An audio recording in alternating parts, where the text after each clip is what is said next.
It was another week of dramatic finishes. 5 weeks in and teams are starting to reveal their identities. I'm Mike Yam, and here's what we learned in week 5. Who recovers? Tennessee for the touchdown! Sunday Night Football gave us an unexpected toe-to-toe matchup, and in the end, it's the Patriots who get the win in Buffalo. Drake May and Josh Allen each led their teams on 2 touchdown drives, seemingly sharing blows.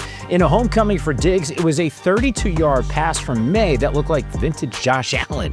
May was consistent and stayed calm in the pocket, leading to 273 passing yards on the night. Now, in a tied game with 2 minutes left on the clock, he led a 7-play, game-winning field goal drive to complete the upset. And the New England Patriots let everybody know they are here. The Patriots knock off the last unbeaten team and prove they can compete with anyone. The Bills, they fall to 4-1. The Patriots, they move up to 3-2 after an important division win. The Dolphins-Panthers snuck in as one of the most entertaining games of Sunday morning. With Chuba Hubbard out for Week 5, Rico Dowdle took the leading role. Dowdle generated 206 rushing yards and a touchdown on 23 attempts for a whopping 9 yards per carry average, with his most electric runs going for 53 and 43 yards. Dowdle spearheaded their comeback after being down 17-0 in the second quarter. It was then Bryce Young's turn after going down again in the fourth. He led an 8-play touchdown drive, capped by Mitchell Evans' touchdown for the game-winning score at the 2-minute warning. Touchdown! Mitchell Evans! And the Panthers take the lead! Dowdle and Young led the Panthers to a close 27-24 win, and Dowdle will come off this performance to face his former team, the Cowboys, next week. The Browns and Vikings kicked off the London games with a dramatic late-game finish.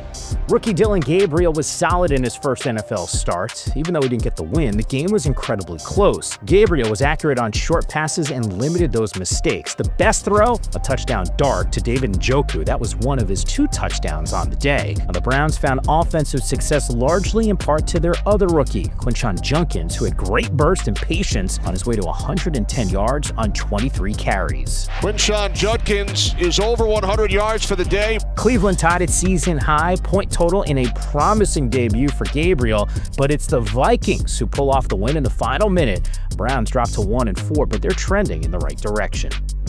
The Broncos knocked off the undefeated Eagles with a strong win on the road. Denver trailed by 2 touchdowns in the fourth quarter in Philly, but they found a way to fight back, converting a gutsy 2-point play midway through the fourth, ending the Eagles' 12-game win streak at Lincoln Financial Field. Now, Bo Nix completed 9 of 10 passes for 127 yards and a touchdown in that fourth quarter. 2 critical calls went the Broncos' way late. A grounding flag against Nix was then picked up, and an unnecessary roughness call against Zach Bond that allowed Denver to run more clock with the lead. And they have come from 14 down with 15 unanswered points. This is one of Nix's biggest NFL victories and one of the biggest for the Broncos since Sean Payton took over. The Bucs win yet another game this season in the final minute, this time with a walk-off field goal, and their rookie played a big part in the victory. Emeka Egbuka's raced out of the gate over the first 5 weeks of the season, and it's apparent that Baker Mayfield trusts the Ohio State product, and that faith has produced a fantastic start. 25 catches, 445 yards, and 5 scores in 5 games. Egbuka was a vital part of Sunday's shootout with a third-quarter touchdown and 2 big receptions in that final touchdown drive. Although there's plenty of season left, Egbuka is in the driver's seat for Offensive Rookie of the Year. What an incredible season they have put together! The Bucs pull off their 4th close win of the year and advance to 4-1 with a 38-35 win over the Seahawks. First overall pick Cam Ward finally earned his first win, and he did so in impressive fashion. It took 3 quarters, but Cam Ward made splash plays when they were needed the most. After a solid opening drive, the offense couldn't move the ball over their next 8 possessions. The turning point, a 47-yard bomb to Calvin Ridley, followed by a Tony Pollard touchdown. Then on the craziest play of the week, Lockett turned a near interception, turned loose fumble, into a touchdown. Ward got the ball back with under 2 minutes to go and led a field goal drive to win the game. Who recovers? Tennessee for the touchdown! The Titans scored 19 unanswered points and ended the franchise 10-game losing streak. The final, 22-21. Dallas hit the road after an unsettling tie last week. Even after a mixed bag of outcomes, Brian Schottenheimer's play calling has continued to shine. He's empowering Dak, and it's paying off. The Prescott-Pickens connection added to the highlight reel with another electric deep touchdown pass. Javonte Williams has completely balanced this offense with 16 carries for 135 yards and 2 touchdowns against the Jets. I'm not sure there's a quarterback in the league that's playing better ball than Dak Prescott. Dallas takes this one 37-22. The Jets still looking for their first win.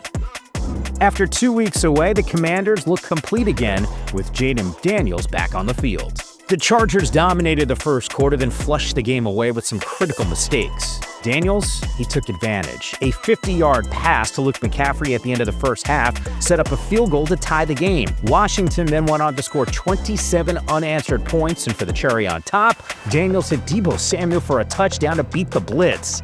This was a confident win by the Commanders. I think Jaden Daniels has enjoyed his homecoming. Washington and LA now both stand at 3-2.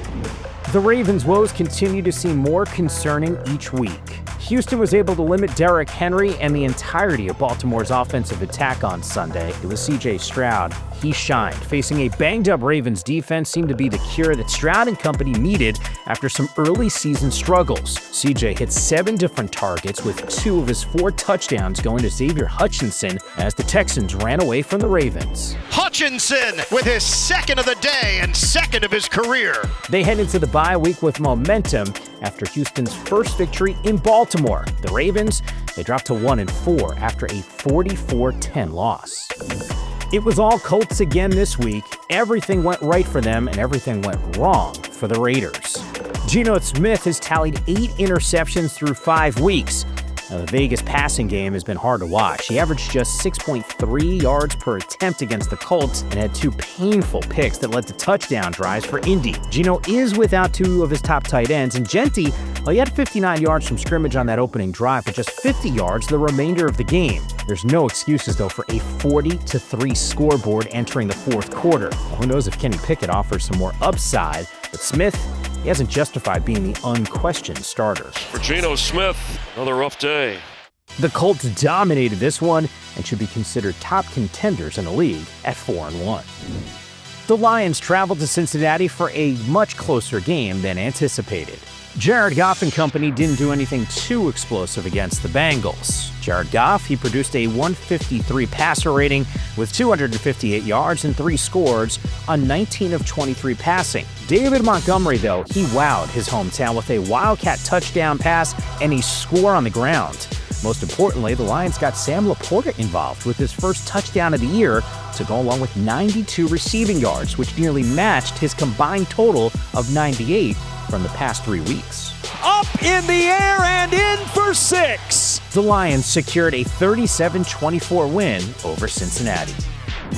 The box score does a pretty good job of telling the story from the New Orleans perspective. The Saints forced 5 turnovers, converted 7 of 15 on third down. Spencer Rattler, well, he overcame a pressure rate of 54.8% without taking a single sack.